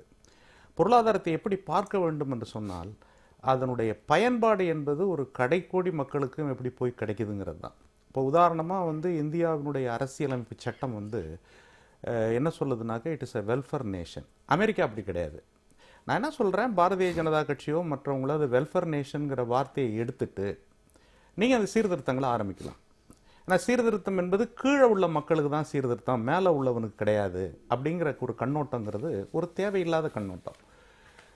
இப்போ மீண்டும் மீண்டும் நான் கேட்கக்கூடிய கேள்வி வந்து என்ன அப்படின்னு கேட்டிங்கனாக்க, இந்திய பொருளாதாரத்தினுடைய கருப்பு பணத்தை பற்றி ஏதோ பாரதிய ஜனதா கட்சி ஆட்சிக்கு வந்ததுக்கு பிற்பாடு தான் எல்லாம் இருக்குது அப்படிங்கிற மாதிரியும், ஏதோ பாரதிய ஜனதா கட்சியும் நரேந்திர மோடி மற்றும் அவங்களுக்கு மட்டும்தான் இந்த பொருளாதாரத்தை சரியாக வச்சிருக்கிறதுங்கிற மாதிரியும், மற்ற யாருக்குமே எதுவுமே எந்த அக்கறையும் இல்லைங்கிற மாதிரியுமான ஒரு மனநிலையில் நான் முதல்ல அப்படி ஒரு கருத்தை உருவாக்கக்கூடாது. மனநிலையே எப்படி இருக்குன்னா, பேட்ரியாட்டிசம் அல்லது வந்து ஒரு நாடு தேசபக்தி அப்படின்னு பார்த்தீங்கன்னாக்க அது எல்லாரும் சேர்ந்தது தான் நாடு. ஆளுங்கட்சிக்கும் இடம் உண்டு, எதிர்கட்சிக்கும் இடம் உண்டு. அதே போல இந்துவுக்கும் இடம் உண்டு, முஸ்லீமுக்கும் இடம் உண்டு, எல்லாருக்கும் இடம் உண்டு. அதுதான் வந்து ஒரு ஜனநாயகம்ங்கிறது. ஆனால் அந்த ஜனநாயகத்தில் நீங்கள் ஒரு செயல்பாட்டை கொண்டு வர்றீங்க. கொண்டு வர்ற போது எல்லாருக்கும் அது தெரிஞ்சதுனாக்க நான் வந்து நாளைக்கு அவ்வளோ பேரும் தப்பிச்சிருவான் அப்படின்னு சொன்னாக்க நரேந்திர மோடி போலீஸ்காரர் கிடையாது. First is a elected prime minister through the democracy. ஜனநாயகத்தால் தேர்வு செய்யப்பட்டவர். முதல்ல அவர் மதிப்பளிக்க வேண்டிய இடம் அது தெரியுமா? ஜனநாயகம் தான். ஆனால் ஜனநாயகத்தை மதிப்பளிக்காம அவர் என்ன பண்றாரு? பாராளுமன்ற விவாதங்கள் அதில் நேரடியாக இதுவரை இந்திய மரபுல கலந்துகிட்ட பிரதம மந்திரிகளில் நீங்கள் பார்த்தீங்கன்னாக்க நண்பர்கள் கோச்சுக்குவாங்க. திருப்பியும் மோடியை பற்றி சொன்னால் உடனே கோவம் உங்களுக்கு அதிகமாக வரும். இருந்தாலும் நான் சொல்கிறதுக்கு ரொம்ப பணிவோடு கூறிக்கொள்கிறேன். பாராளுமன்றத்தின் மூலமாக ஒரு கருத்தை நீங்கள் வளர்த்தெடுக்காமல், ஏன்னா இந்த கருப்பு பணத்தை பிடிக்கிறது போகிறது வர்றதுங்கிறதுக்கான strategy of the government, not strategy of the Modi. Modi is not இந்தியாவினுடைய எல்லா வல்லமையும் படைத்த ஒரு நபர் கிடையாது. ஜனநாயகத்துக்கு கட்டுப்பட்டவர் தான் அவர். பாராளுமன்ற ஜனநாயகத்துக்கு கட்டுப்பட்டவர், பாராளுமன்றத்துக்கு கட்டுப்பட்டவர், பாராளுமன்றத்துக்கு பதில் சொல்ல வேண்டியவர். நான் நீங்க கருப்பு பணத்தை ரைட்டு நான் ஒத்துக்கிறேன். இந்த கேஷ்லெஸ் டிரான்சாக்ஷன்ங்கிற ஒரு விஷயம் இருக்குல்ல, அதாவது காகிதமற்ற அல்லது ரூபாய் நாணயமற்ற ஒரு வர்த்தக முறை, இதை பற்றி உங்களுடைய பட்ஜெட்டில் அல்லது தனி மசோதாவில் இதை எப்படி செய்யலாம், எப்படி போகலாம், எப்படி வரலாம் அப்படிங்கிறத பற்றி ஒரு விவாதம் நடத்தலாம்ல. அது எப்படி செய்யலாம், அதை செய்வதற்கு என்ன வழிமுறைகளை மேற்கொள்ளலாம், காங்கிரஸ் என்ன சொல்றீங்க, மற்றவங்க என்ன சொல்றீங்க? ஏன்னா இந்திய ஜனநாயகத்தில் எதிர்க்கட்சின்னு வச்சிருக்கணும். எதிர்க்கட்சியினுடைய கருத்துக்களையும் நீங்க கேட்க வேண்டிய ஒரு கட்டாயம் உங்களுக்கு இருக்கு. எதிர்க்கட்சிகளையும் ஆளும் கட்சியும் ஒருங்கிணைக்கக்கூடிய ஒரு தலைமை பொறுப்பு யாருக்கிட்ட இருக்குன்னா பிரதம மந்திரி கிட்ட இருக்கு. நேரு இருந்திருக்காரு, மற்றவங்க இருந்திருக்கிறாங்க. நீங்க என்ன பண்றீங்கன்னா உங்களுடைய விவரங்கள் போக்குவரத்து எல்லாத்தையும் வெளியில ட்விட்டர் அது இது எல்லாம் கிராஸ் ரூட் லெவல்ல போய் எதையாவது ஒன்று செய்யலாம்னு நினைக்கிறீங்களா ஒழிய இந்தியாவின் ஜனநாயகம் நடந்து செல்வதற்கும் அதனுடைய பிரச்சனைகளை தீர்ப்பதற்கும் அதனுடைய கருப்பு பணத்தை ஒழிப்பதற்குமான ஒரு வலிமை வாய்ந்த ஒரு தளம் இந்தியாவில் அமைக்கப்பட்டிருக்கு. என்னைக்குமே ஒன்று என்ன புரிஞ்சுக்கணும்னாக்க, அரசாங்கத்தை நடத்துறவங்க அரசாங்கங்கள் ஆட்சி மாறலாம், ஆனால் கவர்மெண்ட் ஒன்று தான். இப்போ அமெரிக்காவில் நீங்கள் பார்த்தீங்கன்னாக்கா அமெரிக்காவில் என்ன ஆட்சி வேணாலும் மாறும், ஆனால் கொள்கை இருக்கு பாருங்க. அந்த அரசாங்கம், ஒரு நாடு, அதனுடைய வெளியுறவு கொள்கை, அது எல்லாம் கம்ப்ளீட்டாக ஒன்று போல தான் இருக்கும். அப்படி இல்லைன்னாக்கா நீங்க என்ன பண்ணணும்னாக்கா நீங்க வேற ஏதாவது ஒரு புரட்சி செஞ்சு மாற்றம் பண்ணி இந்த அரசியல் சட்டத்தை முடிச்சு போட்டுட்டு வேற ஏதாவது நீங்க நினைக்கக்கூடிய ஒன்றை கொண்டு வரலாம். ஆனால் நீங்க இன்னைக்கு ஆட்சியில் இருக்கிற நீங்க இதனுடைய விதிகளுக்கு உட்படணும். ரொம்ப சிம்பிளான, அதான் சிம்பிளிஃபைடு, எல்லா விஷயத்தையும் மிக எளிமைப்படுத்தி மிகப்பெரிய விஷயங்களை விவாதிப்பதற்கான ஒரு முறைகளை மறுக்கக்கூடிய ஒரு போக்கு பாரதிய ஜனதா கட்சிக்கு இருக்கு. அதனுடைய ஊடகங்களில் விவாதிக்கக்கூடியவர்களுக்கு இருக்கு. ரிசர்வ் பேங்கினுடைய ஒரு சின்ன விதி இருக்கு, இல்லைன்னு நான் சொல்லல.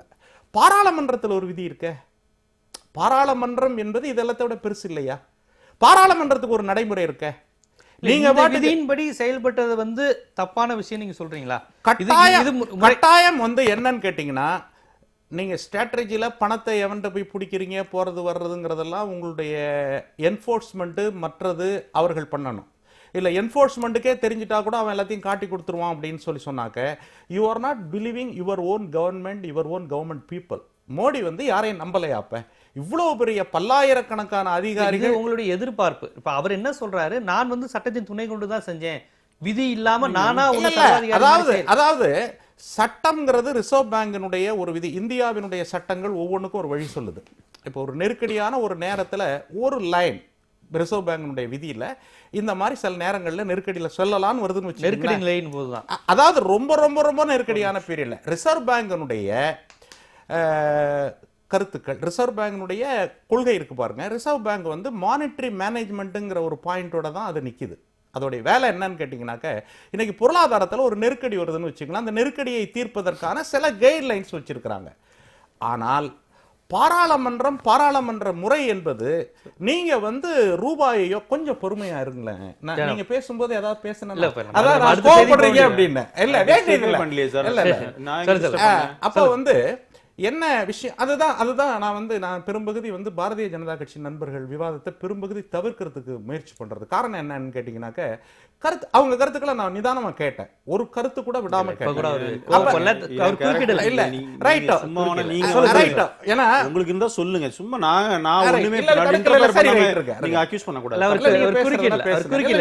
நீங்க பேசுங்க ராகவன், நீங்க பேசுங்க, இல்லாத ஒரு விஷயத்தை நீங்களா இன்ஃபார்ம் பண்ணிட்டு பேசலாம். அப்ப இந்த பாராளுமன்ற முறைகள் இருக்குல்ல, இந்த பாராளுமன்ற முறைகள், பாராளுமன்ற டெமோக்ராட்டிக் இருக்குல்ல, ஜனநாயகம் என்கின்ற இன்ஸ்டிடியூஷன் வழியாக தான் இஸ் அ மெயின் கேட். இந்த நுழைவாயிலின் வழியாகத்தான் நீங்கள் எல்லாவற்றையும் செய்ய வேண்டும். இந்த நுழைவாயிலில் வர்ற போது சிக்கல் இருக்கானா இருக்கத்தான் செய்யும். அப்ப இந்த சிக்கலை நீங்கள் சொல்லாமல் நீங்க பாட்டுக்கு குறுக்கு வழியில இந்தியாவினுடைய அந்த சட்டத்தை எடுத்து, அதுதான் வந்து திஸ் இஸ் அ மேனிபுலேஷன். இது வந்து பச்சையா தமிழ்ல சொல்லணும் அப்படின்னு சொன்னீங்கன்னாக்க இது வந்து ஒரு ஏன் நான் இன்னொரு கேள்வி இதை ஒட்டி என்னன்னு கேட்டீங்கன்னா, ரெகுலரா பார்லிமெண்ட்டுக்கு ஒரு பிரதம மந்திரி வர முடியாம போறதுக்கான காரணம் என்ன அப்படின்னாக்க, பாராளுமன்றத்தின் மீது அவருக்கு எந்த அளவுக்கு கமிட்மெண்ட். பள்ளிக்கூடத்துக்கு போற புள்ள முதல்ல ஸ்கூலுக்கு ஒழுங்கா போகணுங்கிறது ஒரு முக்கியமான விஷயம். இல்ல பெரிய அறிவாளி வெளியில தான் படிக்குதுனாக்க அது வேற விஷயம். இல்ல கண்டிப்பா இதுக்கு நீங்க சொல்லுங்க, நம்ம அடுத்த செய்திக்குள்ளேயும் போக வேண்டியது. அதாவதுங்க, ஆர்பிஐ ஆக்ட் என்ன, அந்த ஆர்பிஐ ரூம்ல உட்கார்ந்து முடிவு பண்ண ஆக்ட் அது பார்லிமெண்ட்ல நிறைவேற்றினதுங்க. ஒரு சட்டம் பாராளுமன்றத்துல விவாதிக்கப்பட்டு நிறைவேற்ற அப்படி ஒரு அவசியம் இப்ப ஏற்பட்டிருக்கான்னு கேக்குறாரு. பாராளுமன்றத்துக்கு வராத அளவுக்கு ஒரு அவசரம் ஏற்பட்டிருக்காங்க. Understand one thing, RBI act இப்ப வரல, 30s 40s வந்த ஆக்ட். அதெல்லாம் இப்ப புது மோடி கவர்மெண்ட் வந்த உடனே போட்ட சட்டம் கிடையாது. Reserve bank of India act, அதுல செக்ஷன் 26 கிளியரா இந்த மாதிரி விஷயங்கள்ல என்ன நடைமுறை கொண்டு வரணும். அப்ப மோடி பிறக்கவே இல்லை இந்த செக்ஷன் 26 ஆஃப் ஆர்பிஐ எல்லாம் வரும்பொழுது, புரியுதா? அதனால் அந்த மாதிரி உருவாக்கின சட்டங்கள், அந்த சட்டங்கள் என்ன அது பார்லிமெண்ட்டோட காரிடார்ஸ்லேயே உருவாக்குவாங்க. பாராளுமன்றத்தை உள்ள டிஸ்கஸ் பண்ணி கொண்டு வந்த சட்டங்கள் இம்ப்ளிமெண்ட் பண்ற ஏஜென்சி கவர்மெண்ட் அதை இம்ப்ளிமெண்ட் பண்றாங்க. இதுல என்ன, இது வந்து பார்லிமெண்ட்ல விவாதிக்கணும்னு சொன்னா விவாதிக்கப்பட்டு வந்த சட்டம் தானே அது. ஒண்ணு பார்லிமெண்ட்ல போன விவாதிக்கல அவருடைய வெள்ளக்காரன் 1926 வெள்ளக்காரன் பீரியட் இது நாடு விடுதலை பெறுவதற்கு முந்தி இருக்கு. இது பேர் என்ன? கருத்து சொன்ன வேற பிகாஸ் நீங்க சீனியர் லீடர், நீங்க கண்டிப்பா சொல்லுங்க. நீங்க வெள்ளக்கார சட்டம்னா Indian evidence act, Indian penal code, Indian procedure, அது civil procedure code, criminal procedure code எல்லாம் அப்ப வந்தது தான். இப்ப வரல, அப்பப்போ அமெண்ட்மெண்ட் வருது, புரியுதா? இந்தியன் கான்ஸ்டிடியூஷன் தான் இப்ப வந்து சில சட்டங்கள் அப்புறம் வந்திருக்கிறே தவிர அதுக்கு முன்னாடி நிறைய சட்டங்கள் இருக்கு. எவிடன்ஸ் ஆக்ட்லாம் இன்னும் 150 ஆண்டு கால சட்டம் நம்ம வச்சிருக்கிறோம். நம்ம நான் இப்போ என்ன சொல்ல வரேன், கடந்த 4 நாட்களுக்கு முன்னாடி நடந்த பாராளுமன்றத்தில் கூட பிரதமர் உட்கார்ந்தார். நீங்கள் என்ன சொன்னீங்க? பிரதமர் வரணும் வந்து உட்கார்ந்தார். பிரதமர் உட்கார்ந்தாலும் நீங்கள் டிஸ்கஸ் பண்ண தயாரா இல்லை. இதை நாடாளுமன்றத்தை நடக்கக்கூடாதுன்னு விரும்பினவங்க என்ன சொன்னாங்க? பிரதமர் வந்துட மாட்டாரோ, பிரதமர் நம்ம போய் ப்ரெஷர் பண்ணா, நம்ம கேட்டா பிரதமர் கோச்சிக்கிட்டு வராம அவருக்கு ஈகோ வரமாட்டார்னு நினைச்சாங்க. போய் வந்து உட்காந்துட்டாரு, டிஸ்கஸ் பண்ணவே இல்லை. ஏன்? இவங்களுக்கு டிஸ்கஸ் பண்ற எண்ணமே கிடையாது. முதல்ல டிஸ்கஸ் பண்ணுங்களேன் தானே சொல்றோம். இப்ப அச்சம் என்ன தெரியுமாங்க, இப்போ அனௌன்ஸ் பண்ணி இத்தனை நாள் ஆகுது, 1 மாசம் ஆகுது, ஒன்றும் எங்கேயும் பிரச்சனை வரல. எக்ஸப்ட் இவங்களை தவிர வேற யாரும் பேசுறது இல்லை. காமன் மேன் வந்து போய் மைக்க நீட்டினா பத்திரிக்கை நாங்க ஓகேங்க சமாளிக்கிறோம், நாங்கெல்லாம் கியூல நின்றது புதுசு இல்ல, எங்களை 70 வருஷமா இவங்க நிக்க வச்சவங்க, புரியுதா? சார் பிரதமர் ஆரம்பிக்கும் பொழுதே சொன்னார் சிரமங்கள் இருக்கத்தான் இருக்கும் சொன்னார், இல்லைன்னு சொல்லலையே. ஆனா இந்த சிரமங்கள் 70 ஆண்டு காலமா நீங்க கொடுத்தீங்களே, எப்பவாவது யோசிச்சிருக்கீங்களாங்க? அவங்க வாங்குற 2 கிலோ அரிசிக்கு கியூல நிக்க வச்சவங்க தான் நீங்களாம். கண்டிப்பா நம்ம மீண்டும் முதலே போற மாதிரி விஷயங்கள் வருது. நம்ம இன்னும் பல செய்திகள் இருக்கிறதுனால சொல்றேன். இப்ப கச்சத்தீவு விவகாரத்தில் வந்து முதலில் வந்து அந்த பகுதிக்கு சென்றாலே தமிழக மீனவர்கள், ராமேஸ்வரம் மீனவர்கள் சிறைபிடிக்கப்படுவதும் சில சமயம் சுட்டுக் கொல்லப்படுவதும் போன்ற விஷயங்கள் நடந்தது. அது காங்கிரஸ் ஆட்சியிலிருந்து தொடருது, பாஜக ஆட்சி மட்டும் அல்ல, அதை நான் அப்படி சொல்லலை. ஆனால் இப்போ வழிபாட்டு உரிமை முற்றிலுமா மறுக்கப்படுகிற விஷயம், அதுவும் கொஞ்ச நாளைக்கு முன்னாடி தான் சொல்லியிருக்காரு. எந்த காரணத்தை கொண்டு கூட்டாட்சியெல்லாம் நாங்கள் தந்துவிட மாட்டோம்ங்கிறதுல இலங்கை தெளிவாக தன்னுடைய கருத்தை தெரிவிச்சிருக்காங்க. இப்போ இந்த கச்சத்தீவு வழிபாட்டு உரிமை, இதை வேற தமிழர் பிரச்சனை அப்படிலாம் தாண்டி வெறும் வந்து ஒரு வழிபாட்டு உரிமையை கூட காலங்காலமாக தமிழர்களுக்கு இருந்து வந்த அந்த உரிமையை மறுக்கிற விஷயம் வருது. இந்திய அரசும் இதில் இலங்கையினுடைய அரசுக்கு நிலைப்பாட்டுக்கு சாதகமாக இருக்கு, அவங்களுக்கு சார்பாக தான் செயல்படுதுங்கிற குற்றச்சாட்டும் மீனவர் மத்தியில் கடுமையாக இருக்கு. திரு ஜீவன், நீங்க இந்த கச்சத்தீவு விஷயத்துல கூட நியூஸை நீங்க கொடுத்துருக்கீங்க, நியூஸ் இதை பத்தி தான் டிஸ்கஸ் பண்ணிட்டு இருக்கோம், நீங்க என்கிட்ட கொடுத்துருக்கீங்க. அந்த செய்தியிலேயே என்ன சொல்லப்படுகிறது? வெளியுறவுத்துறை வட்டாரங்கள் கூறியதாவது, கச்சத்தீவில் அந்தோனியர் ஆலயம் ஒட்டு கொட்டகையில் அமைந்துள்ளது. இதையடுத்து அதன் அருகிலேயே சீரமைக்கப்பட்ட தேவாலயத்தின் கட்டுமான பணிகள் நடைபெற்றன. அங்கு கட்டட பூச்சி வேலைகள் இறுதிக்கட்டத்தை அடைந்துள்ளன. இதையடுத்து அடுத்த ஆண்டு மார்ச் மாதத்தில் புதிய கட்டடத்தின் திறப்பு விழாவை நடத்த இலங்கை மறை மாவட்ட நிர்வாகிகள் திட்டமிட்டுள்ளனர். இந்நிலையில் கட்டுமான பணிகளில் ஈடுபட்டோருக்கு நன்றி தெரிவிக்கும் விதமாக 7ஆம் தேதி சிறிய அளவிலான நிகழ்ச்சிக்கு இலங்கை தரப்பு ஏற்பாடு செய்துள்ளது. அதில் பங்கேற்க இலங்கை மீனவர்கள் தரப்புக்கு கூட அனுமதி வழங்கப்படவில்லை. அதனால நன்றி தெரிவிக்கும் நிகழ்ச்சி முடிச்ச பிறகு மார்ச் மாதத்தில் நடக்க போற அந்த விழாவிற்கு இங்கேருந்து அனுப்பலாம் அப்படின்னு சொல்லியிருக்கிறதா தகவல்கள் வெளியானது நீங்க கொடுத்துருக்கீங்க. இந்த செய்தியில இருக்கு. ஆமா, ஆமா. இதுல வழிபாட்டு முறையை எங்க நம்ம என்ன பண்ணிட்டோம்? கடந்த ஆண்டு போலையா, அதுக்கு முன்னாடி போலையா, சிறிய கொட்டகையை மாற்றி அவர்கள் பண்றாங்க. எடுக்கிற இதுல ஒவ்வொரு, என்ன அதாவது வெளிப்படையா எதுவுமே சொல்லாம எப்பவுமே இது மாதிரியான விஷயங்கள் மூலமா தான் எல்லாமே தொடங்குது. அங்க உள்ள மீனவர்கள் அமைப்புகளுடைய வேதனையே என்னன்னா, கச்சத்தீவு விவகாரத்துல காங்கிரசினுடைய நிலைப்பாடுல இருந்து எந்த விதத்திலையும் பாஜகவும் மாறுதல. இதுவரையும் அவங்க அப்படி ஒரு நடவடிக்கையும் எடுக்கல. இவங்க வழிபாட்டு உரிமையிலிருந்து மீன்வலை காயறதுல இருந்து ஒவ்வொன்னா பறிச்சுட்டு வராங்க. அதனுடைய தொடர்ச்சி தான் இதுங்கிறாங்க. இல்ல இந்த செய்தி, இந்த செய்தியை கொடுத்தது நீங்க. இந்த செய்தி இதுல வந்திருக்கிறது விஷயம் இதுதான். அது கொட்டகையில இருக்குது, மாத்துறாங்க. அது வரும்பொழுது எப்படி நம்ம ஊர்ல கும்பாபிஷேகம் மாதிரி அது மார்ச்ல நடக்க போகுது, அப்ப எல்லாரும் போலாம், அதனாலதான் அந்த கவர்மெண்ட் சொன்னாங்கன்னு விளக்கம் கொடுத்திருக்காங்க. வாசன் உட்பட பல்வேறு தலைவர்கள், வாசன் உட்பட இப்ப மத்திய அரசு கோரிக்கை வச்சிருக்காங்களே. இந்த மத்திய அரசாங்கம் இப்போ கோரிக்கை வச்சுக்கிறாங்க, தப்பு இல்ல, வைக்கிறதுக்கு ரைட் இருக்கு. அவங்க எதிர்கட்சிகள் சொல்லட்டும். தமிழ்நாட்டு தலைமைச் செயலாளர் கூட கேட்டிருக்கிறார். அதுக்கு எக்ஸ்பிளனேஷன் கொடுத்தா, இந்த எக்ஸ்பிளனேஷன் தவறு இருக்கிறதா? அங்க இருக்கிற அதே கிறிஸ்துவ மீனவர்கள் கூட, இலங்கையில இருக்கிற மீனவர்கள் கிறிஸ்தவர்கள் அந்த தேவாலயத்துக்கு இப்ப போறதில்ல. மார்ச் மாசத்துல நம்ம ஊர் பாஷையில கும்பாபிஷேகம் நடக்கும் பொழுது போலாம், இப்ப வெறும் கொட்டகை தான் இருக்கு அப்படின்னு அந்த அரசாங்கம் சொல்லும் பொழுது அத விளக்கத்தை நம்ம இந்த விஷயத்துல ஏத்துக்கிறது. இதுல வந்து இலங்கை தரப்புல வந்து பின்னணி எதுவுமே இல்லைன்னு தான் நினைக்கிறேன். இயல்பான விஷயமா தான் பாக்குறீங்க இல்ல. ஏன்னா உச்சகட்ட போர் இருக்கும் பொழுது கூட அங்க அந்தோனியார் அந்த கோவில் அதுல வந்து சர்ச்சில் நடக்கிற அந்த திருவிழாக்கள் இங்கேயும் தமிழ்நாட்டுல இருந்து போயிருக்கிறாங்க, மீனவர்கள் போயிருக்கிறாங்க, அவங்களும் வந்திருக்கிறாங்க. உச்சகட்ட போர் இருக்கும்போது அதெல்லாம் தடைபடாம தான் நடந்திருக்குது. இன்னைக்கு அந்த இடத்த வந்து புனர் நிர்மாணம் பண்றாங்க அந்த ஆலயத்தை அப்படின்னு சொல்லும் பொழுது அது நம்ம ஏன் ஏத்துக்கூடாது? இப்போ இலங்கை அரசினுடைய எந்த உள்நோக்கமும் இது கிடையாது, ரொம்ப இயல்பான விஷயம், எல்லாவற்றையும் அரசியல் பண்ணாதீங்க அப்படிங்கிற வாதத்தை எப்படி பார்க்குறீங்க நீங்கள்? நான் வந்து வேற மாதிரி பார்க்குறேன். காரணம் என்னன்னு கேட்டிங்கன்னா, 1866 அப்போ வந்து கூத்த அந்த அந்த மன்னனுடைய பேர் வந்து சேதுபதி, கூத்த சேதுபதி அப்படின்னு ஒரு மன்னன் இருந்திருக்கான்.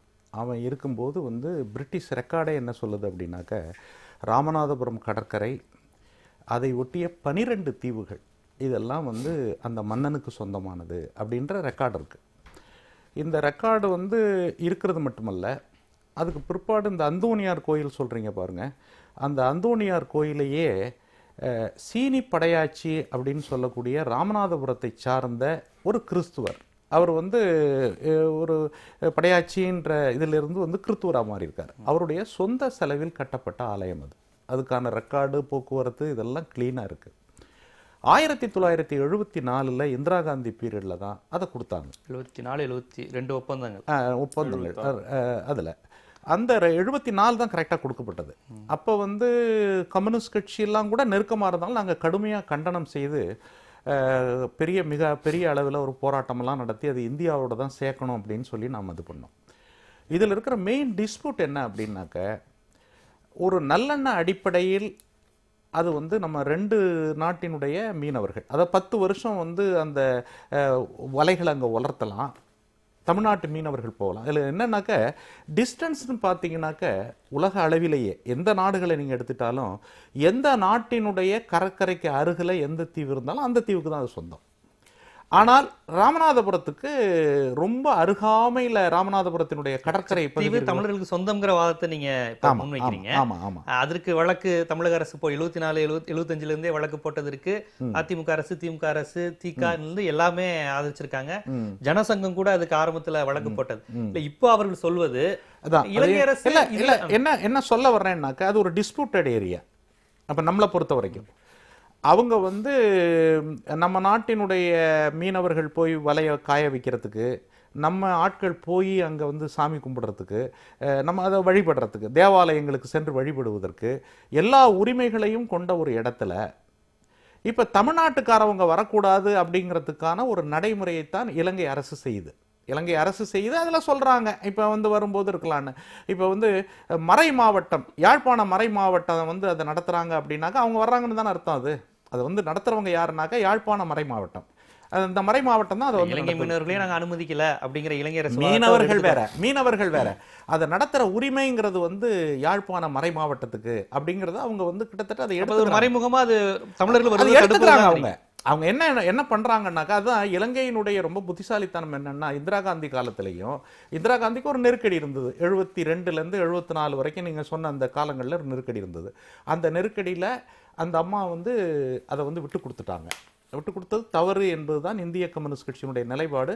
பாராளுமன்றத்தில் இந்திய கம்யூனிஸ்ட் கட்சியினுடைய தேசிய செயலாளர் ராஜா இப்போ போன பீரியட்ல அதை நாம எடுக்கணும், நல்லெண்ண அடிப்படையில் கொடுக்கப்பட்ட ஒன்று தீய எண்ண அடிப்படையில் பயன்படுத்துகிற போது அதை எடுக்க வேண்டும். கச்சத்தீவு மீட்பு அப்படிங்கிற ஒரு விஷயம் தான் இதெல்லாம் தீர்வா வரும். கச்சத்தீவை மீட்க வேண்டும் என்பதை நம்முடைய பாரதிய ஜனதா கட்சியினுடைய தமிழ்நாடு கிளை உட்பட, ஏன்னா ஜனசங்கமே போட்டிருக்கத உட்பட பாராளுமன்றத்தில் அவங்க வந்து அதை மீட்கணுங்கிற ஒரு இடத்துக்கு அது வந்தால்தான் அந்த பிரச்சனை தீர்க்கப்படும். கண்டிப்பா. நிறைவு கருத்து ரொம்ப ஒரு சுருக்கமா இதுக்கு மட்டும் பதில் இல்லை, இந்த விஷயத்துல நீங்க மறைமாவட்டம் தான் அதுலயே அவர் இதுல வந்து நான் படிச்சு காமிக்கிறேன். இதை அடுத்த ஆண்டு மார்ச் மாதத்தில் புதிய கட்டடத்தின் திறப்பு விழாவை நடத்த இலங்கை மறைமாவட்ட நிர்வாகம் திட்டமிட்டுள்ளார் அப்படின்னு. இதுல அதெல்லாம் வந்து நான் என்ன பொறுத்த வரைக்கும் அப்கோர்ஸ் நம்ம இது எல்லாருமே இப்போ சிபிஎம் சிபிஐ இல்லாட்டி மீதி கட்சிகள் என்ன நிலைப்பாடு எடுக்கிறாரு, நாங்களும் அந்த கட்சத்தீவை பொறுத்தும் அந்த நிலைப்பாடுல தான் இருக்கோம். பட் இந்த பர்டிகுலர் இஷ்யூ இன்னைக்கு இஷ்யூல மத்திய அரசாங்கமோ வெளியுறவுத்துறை சொன்னதுல எனக்கு ஒன்றும் இதுல வந்து அரசியல் பார்க்க வேண்டிய அவசியம் இல்லைன்னு தான் தோணுது. ஏன்னா அங்க புனர் நிர்மாணம் செய்து கொண்டிருக்கிறார்ன்றது யதார்த்தமான உண்மை. அவங்க பண்ணும்பொழுது மார்ச் மாசத்துல நிச்சயம் போலன்னா நீங்க சொல்லலாம், இதே கேள்வி கேட்கலாம் எப்படி பண்ணலன்ட்டு. அதனால எனக்கு ஒன்றும் இல்லை, தவறா தெரியல. நடுவர் அரசினுடைய நிலைப்பாடு என்னங்கிறத மார்ச் தாராளமா. இன்றைய முதல் பார்வை நிகழ்ச்சியில பல்வேறு விஷயங்கள், பொருளாதார விவகாரங்களா இருக்கட்டும், மீனவர்களுடைய வாழ்வாதார விஷயங்களிலிருந்து பல்வேறு விஷயங்கள் குறித்து நிர்வாகம் உட்பட பல்வேறு விஷயங்கள் தரவுகளுடன் நீங்கள் இருதரப்புமே பேசுனீங்க. அதற்காக முதல் பார்வை உங்கள் இருவருக்குமே நன்றி தெரிவிச்சுக்கின்றேன். வணக்கம். மீண்டும் முதல் பார்வை நிகழ்ச்சியில் சந்திக்கும் வரை உங்களிடமிருந்து விடைபெறுவது ஜீவசகாப்தம்.